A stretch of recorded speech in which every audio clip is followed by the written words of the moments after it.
जिन भी योजनाओं का निर्माण किया है उससे जो पिछले पायदान पे लोग खड़े हैं उनको कैसे आगे ले आया जाए उसके लिए योजनाओं का निर्माण किया है। और सभी सरकार को ये अधिकार है कि उनके प्रदेश में भीख मांगने वाले लोग कौन हैं, फुटपाथ पर रहने वाले सब्जी बेचने वाले लोग कौन हैं, वो किस जाति के आते हैं, इस प्रदेश में मजदूरी करने वाले लोग कौन हैं और वो किस जाति से आते हैं, जो पलायन हो रहा है इस प्रदेश में मजदूरों का, उनकी जाति क्या है, इसके लिए भविष्य में हम क्या योजना बनाएं, इस सरकार को जानने का अधिकार है। हम लोग पूरी तरह से न्यायालय को संतुष्ट करेंगे और हमें पूर्ण भरोसा है कि न्यायालय हमारे पक्ष में आदेश देगा। नमस्कार, आप देख रहे हैं न्यूज़ फॉर नेशन। मैं आपके साथ तबजीत सिंह। बिहार में जाति आधारित गणना हो रही थी जिसको लेकर पटना हाई कोर्ट में सुनवाई होनी थी, जिसके बाद पटना हाई कोर्ट ने इसमें स्टे लगा दिया गया है अगले सुनवाई तक। और वहीं बात करें तो जिसके बाद बिहार की राजनीति है काफ़ी गर्मी हुई है। और वहीं बात करें तो बिहार सरकार के मंत्री अशोक चौधरी साफ तौर पर कह रहे हैं कि जाति आधारित गणना जो रोका गया है अगली सुनवाई तक रुका गया है, लेकिन जाति आधारित जनगणना होकर रहेगी। और वहीं बात करें तो उन्होंने साफ तौर पर कहा है कि जो बीजेपी का मंशा है वो साफ नहीं है। क्या कुछ कह रहे हैं अशोक चौधरी, पहले सुनिए। भारतीय जनता पार्टी कहीं पे निगाहें कहीं पे इशारा का काम कर रही है, इसीलिए भारतीय जनता पार्टी क्या कहती है और क्या करती है उस पर हमारा बहस नहीं है।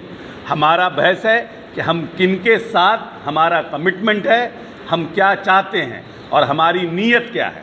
नीतीश कुमार ने इस प्रदेश में जब से 17 वर्षों में जिन भी योजनाओं का निर्माण किया है उससे जो पिछले पायदान पे लोग खड़े हैं उनको कैसे आगे ले आया जाए उसके लिए योजनाओं का निर्माण किया है। और सभी सरकार को ये अधिकार है कि उनके प्रदेश में भीख मांगने वाले लोग कौन हैं, फुटपाथ पर रहने वाले सब्जी बेचने वाले लोग कौन हैं, वो किस जाति के आते हैं, इस प्रदेश में मजदूरी करने वाले लोग कौन हैं और वो किस जाति से आते हैं, जो पलायन हो रहा है इस प्रदेश में मजदूरों का, उनकी जाति क्या है, इसके लिए भविष्य में हम क्या योजना बनाएं, इस सरकार को जानने का अधिकार है। हम लोग पूरी तरह से न्यायालय को संतुष्ट करेंगे और हमें पूर्ण भरोसा है कि न्यायालय हमारे पक्ष में आदेश देगा।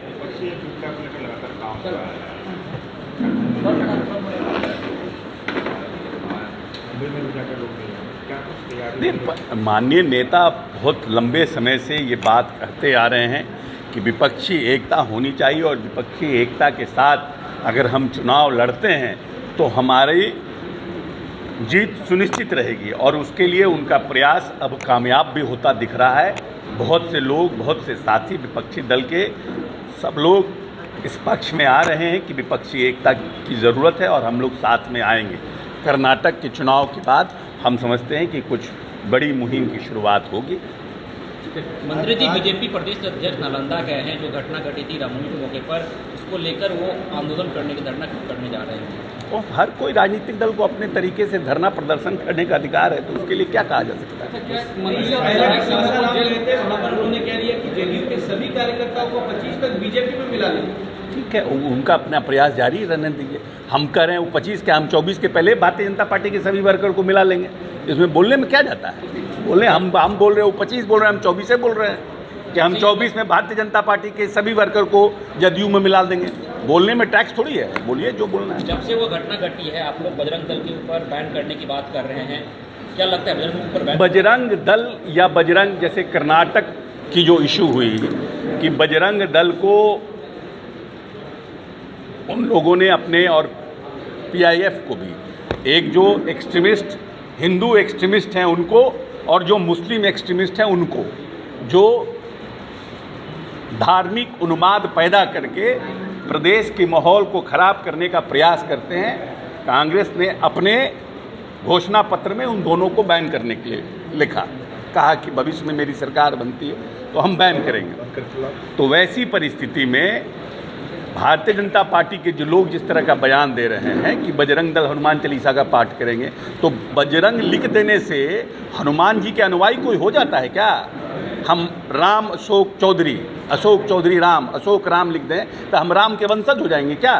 क्या हम मर्यादा पुरुषोत्तम राम के सब जो उनके कार्यकलाप है उसके हम अनुयायी हो जाएंगे क्या नाम रखने से? नाम रखिए कुछ।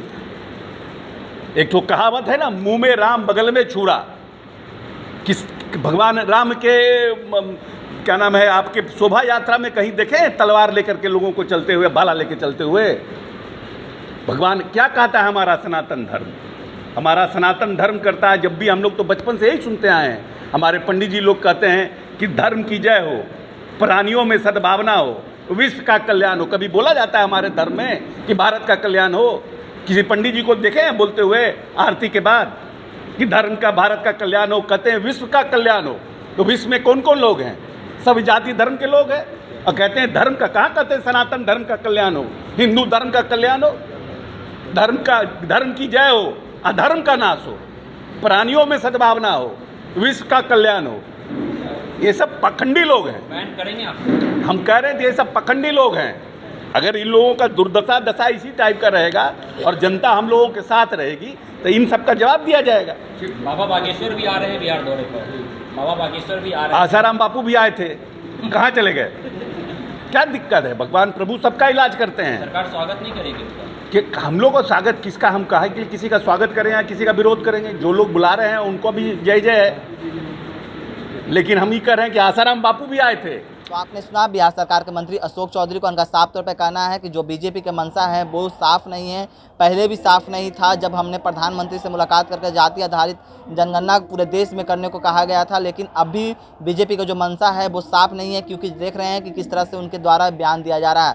तमाम खबरों को बने रहे न्यूज़ पॉइंट के साथ। नमस्कार।